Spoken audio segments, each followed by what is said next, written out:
আপনারা ভোগ করতেছেন সেই সুযোগ সুবিধার ভোগ করতে পারবেন না। এই বিদ্যুৎ আর থাকবে না, থাকবে অনেক অল্প, হয়তো 20%, যতদিন না পূর্ণাঙ্গ উৎপাদন না করা হয়েছে। ভারতের আদানির লাইন বন্ধ করে দেবে, আরও কত কি, রাশিয়ারটাও বন্ধ হয়ে যেতে পারে, সব বন্ধ হয়ে যাবে।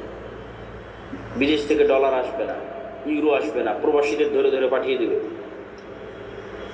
অনেক কিছু, গার্মেন্টসে ক্রয় আদেশ বাতিল হয়ে যাবে। আপনার গাইবান্ধার কত মানুষ গার্মেন্টস থেকে ইনকাম করতেছে, আর ইনকাম পাবে না, বাড়ি ফেরত চলে আসবে।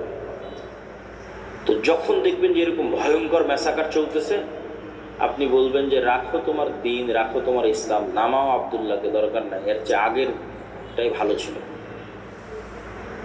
এটাই বাস্তবতা। তাহলে কখন ইসলামের বিজয় সম্ভব হবে?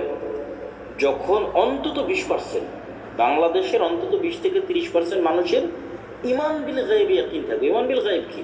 ইমান বিল গায়বের একটা বড় পার্ট হচ্ছে পরকাল।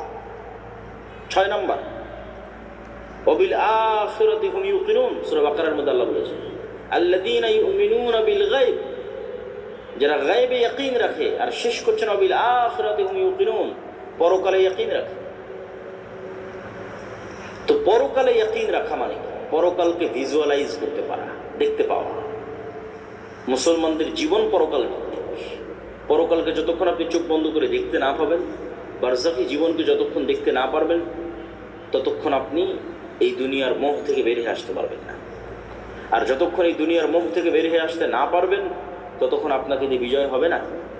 আল্লাহ সুবহানাহু ওয়া তাআলা কোরআন মাজিদে বলছেন, আম হাসিবতুম আন তাদখুলুল জান্নাহ ওয়ালাম্মা ইয়াতিকুম মাসালুল লাযীনা খালাউ মিন ক্বাবলিকুম মাসাতহুমুল বা'সা ওয়াদ-দাররা ওয়াযুলজিলু হাত্তা ইয়াকুলার রাসূলু ওয়াল্লাযীনা আমানু মা'আহু মাতা নাসরুল্লাহ। জান্নাত কি তোমাদের মামার বাড়ি? জান্নাত কি তোমাদের নানির বাড়ি? এখন পর্যন্ত সেই জুলুম, সেই অত্যাচার সহ্য করলো না।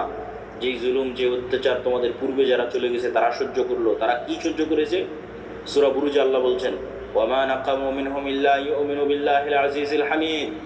পুরো একটা এলাকার মানুষকে আগুন জ্বালিয়ে পুড়িয়ে দেওয়া হচ্ছে, এবং ওই এলাকার মানুষেরা স্বেচ্ছায় আগুনের মধ্যে ঢুকে যাচ্ছে। তাদেরকে শর্ত দেওয়া হয়েছে, হয় ইমান পরিত্যাগ করো, না হয় আগুন রেডি আছে।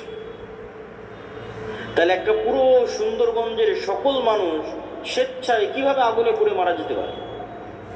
একটাই রাস্তা আছে। সুন্দরগঞ্জের মানুষ যেদিন দেখতে পাবে সামনে যে আগুনটা জ্বলতেছে, এটা জান্নাত। এটা কিসের আগুন? এটা জান্নাত। আর পিছনে আমার বাড়িতে যে লাইট, ফ্যান, বিদ্যুৎ, এসি চলতেছে, ওখানে তো জাহান্নামের আগুন জ্বলতেছে। এই ইয়াকিন ছাড়া সম্ভব নয়। আসহাবুল উখদুদের এই ইয়াকিন ছিল, তারা স্বেচ্ছায় আগুনে চলে গেছে, কেন? ওই আগুনের মধ্যে ওরা জান্নাত দেখতে পাচ্ছে। আর ওদের বাড়িতে ঘরে ওরা জ্বলন্ত জাহান্নামের আগুন দেখতে পাচ্ছে। এটাই ইয়াকিন, এটাই পরকালের উপর ইয়াকিন। অন্তত 20% মানুষের এই লেভেলের যতক্ষণ ইমান না হবে, ততক্ষণ ইসলামের বিজয় হবে না। মুসলমানেরা জোর করে টেনে না হবে,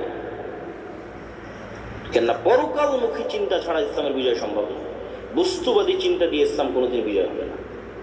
বস্তুবাদ তো ধোঁকা, আপনাকে গোলাম বানানোর ধোঁকা, আপনার দিনকে ছিনিয়ে নেওয়ার ধোঁকা। সম্মানিত বুঝতে, এই জন্য ইমান বিল গায়বে ইয়াকিন লাগবে। তারপরে দুনিয়াতে কি করতে হবে? দুনিয়াতে দুটো জিনিসের মাধ্যমে নেতা তৈরি হয়। একটা হচ্ছে জ্ঞান এবং শিক্ষা, আর একটা হচ্ছে সত্যবাদিতা এবং ন্যায়পরায়ণতা। এই দুইটার মাধ্যমে নেতা তৈরি হয়, নেতা তৈরির কারখানা। ন্যায়পরায়ণতার আমানতদারিতা যেন মুসলমানদের মধ্যে না থাকে, এই জন্য মুসলমানদের উপর চাপিয়ে দেওয়া আছে গণতন্ত্র। গণতন্ত্র হচ্ছে গোলাম তৈরির কারখানা। কেন? গণতন্ত্রের কালচারই এমন যে ওখানে আপনাকে মিথ্যা বলতে হবে। গণতন্ত্রের কালচারই এমন, ওখানে আপনাকে 2 নম্বরই করতে হবে, ধোঁকাবাজি করতে হবে। অন্য দলের সাথে তো বহু দূরে থাকবে। একই দলের একই আসনের মনোনয়ন প্রার্থী একজন আর একজনের বিরুদ্ধে যদি 2 নম্বরই না করে, তো মনোনয়নে নিয়ে আসতে পারবে না। তাহলে এই যে 2 নম্বরই কালচারের মধ্যে দিয়ে যেন বড় হয়, এই জন্য গণতন্ত্র চাপিয়ে দেওয়া। তাহলে কি হবে? তাহলে 300টা যে এমপি আসতেছে, 300 এমপি 2 নম্বরই রাস্তা অবলম্বন করে আসতেছে। তাহলে এরা 300 জনে আপনাদের কাছে এমপি, কিন্তু আল্লাহর কাছে গোলাম, কৃতদাস। এরা টাকার কাছে বিক্রি হয়ে যাবে, কেন? ওদেরকে ওই কালচারের মধ্যে বড় করা হয়েছে। তাহলে সত্যবাদী, ন্যায়পরায়ণ, যে কোথাও বিক্রি হবে না, এই যে OC DC SP AC land sub registrar মতো যায় না। আওয়ামী লীগের আমলেও যারা ছিল এখনও তারাই। এটা সরকারি চাকরি, যতক্ষণ রিটায়ার্ড না হয়েছে ততক্ষণ যাবে না। পুলিশ বলেন, আর্মি বলেন, জজ বলেন, বিচারক বলেন, সব। এরা তো আমরা আপনারাই, এরা তো বাইরের কেউ না। এরাই যদি বলে যে আজ থেকে সত্যবাদী হলাম, ন্যায়পরায়ণ হলাম, একদিনে দেশে 80% ইসলাম কায়েম হয়ে যাবে। কিন্তু ভুল হচ্ছে আমরা মানুষকে বুঝাতে পারিনি যে এটা ইসলাম। মানুষ মনে করে নিয়েছে যে সবাই মিলে যদি আমরা বোরখা পরি তাহলে ওটাই হয়তো শতভাগ ইসলাম। ওটা অবশ্যই ইসলাম। আমরা সবাই মিলে যদি মসজিদে যাই তাহলে এটাই শতভাগ ইসলাম, অবশ্যই ওটা ইসলাম। কিন্তু আমরা সবাই মিলে মসজিদেও গেলাম, সবাই মিলে বোরখাও পরলাম, কিন্তু আবার একজন আর একজনের টাকা মেরেও নিলাম। তাহলে আমরা এখনো বুঝিনি যে ইসলাম কি, এইটা এখনো বুঝিনি। কেন? এক কালবে আল্লাহর ইমান আর আমানতের খেয়ানত একত্রিত হতে পারে না। লা ইমান আল ইমান লা আমানাত লাহু। ফলত মানুষকে আমরা বুঝাতেই পারিনি। আমি যে বললাম যে আজকে OC DC SP AC land sub registrar এরা যদি শতভাগ শতার ন্যায়পরায়ণ হয়ে যায় তো 80% ইসলাম কায়েম হয়ে যাবে, এটা কেমনে বললাম? কোরআন যে পড়তে বসি, অনুবাদ পড়লে অনেক সময় বুঝি না, সাধারণ মানুষ আসলে বুঝে না।